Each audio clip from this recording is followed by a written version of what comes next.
Station Ghanpur నియోజకవర్గాన్ని అన్ని రంగాల అభివృద్ధి చేయడమే ఏకైక ఎజెండాగా పనిచేస్తున్నామని మాజీ ఉప ముఖ్యమంత్రి స్టేషన్ గన్పూర్ ఎమ్మెల్యే కడియం శ్రీహరి అన్నారు. ఇక హన్మకొండ కనకదుర్గ కాలనీలోని ఎమ్మెల్యే నివాసంలో ఎమ్మెల్యే కడియం శ్రీహరి సమావేశం నిర్వహించారు.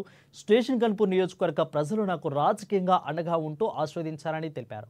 నియోజకవర్గంలో సాగునీరు, విద్య, వైద్యం, రహదారుల విషయంలో అభివృద్ధి చేసుకోవాల్సిన అవసరం ఉందని అన్నారు.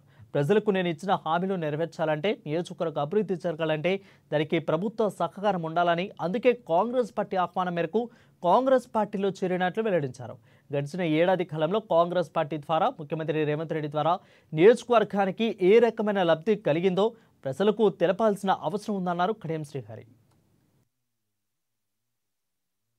కాంగ్రెస్ పార్టీలో చేరి దాదాపుగా 11 మాసాలు సంవత్సరంగా వస్తున్న పరిస్థితులలో కాంగ్రెస్ ప్రభుత్వం ద్వారా గౌరవనీయులు ముఖ్యమంత్రి శ్రీ రేవంత్ రెడ్డి గారి ద్వారా స్టేషన్ గన్పూర్ నియోజకవర్గానికి ఏ రకమైన లబ్ధి జరిగింది, ఏ రకమైన మేలు జరిగింది అనే విషయాలను మీ ద్వారా నియోజకవర్గ ప్రజలకు, జిల్లా ప్రజలకు చెప్పాలనే ఉద్దేశంతో ఈ విలేకరుల సమావేశం హన్మకొండలో జిల్లా స్టాఫర్స్ అందరూ ఉంటారనే ఉద్దేశంతో ఏర్పాటు చేయడం జరిగింది.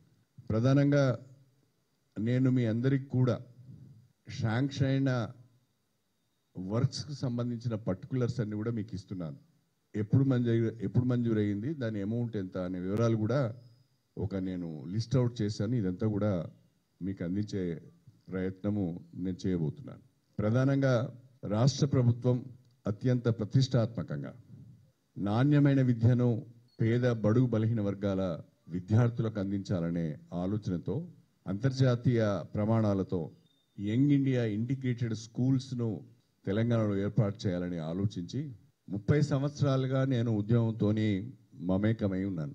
1994లో నేను మొట్టమొదటిసారిగా ఎమ్మెల్యే అయ్యాను. ఉద్యమం కూడా 1994లోనే ప్రారంభమైంది. షెడ్యూల్ కులాలలో ఉన్న అన్ని కులాలకు జనాభా ప్రాతిపదిక పైన రిజర్వేషన్ ఫలాలు దక్కాలి. కొందరే మొత్తం రిజర్వేషన్లను కైవసం చేసుకుంటున్నారు, మిగతా వాళ్ళు నష్టపోతున్నారనే ప్రధానమైన ఎజెండాతో ఆందోళన ప్రారంభమైంది. దండోర ఉద్యమం మొదలైంది. ఈ సందర్భంగా గౌరవ ముఖ్యమంత్రి రేవంత్ రెడ్డి గారికి షెడ్యూల్ కులాల తరఫున, ప్రత్యేకించి మాదిగ ఉపకులాల తరఫున నేను హృదయపూర్వకమైన కృతజ్ఞతలు తెలియజేస్తున్నాను. 2011 జనాభా లెక్కల ప్రకారం మీరు 15% రిజర్వేషన్ ఇస్తున్నారు. కానీ ఇప్పుడు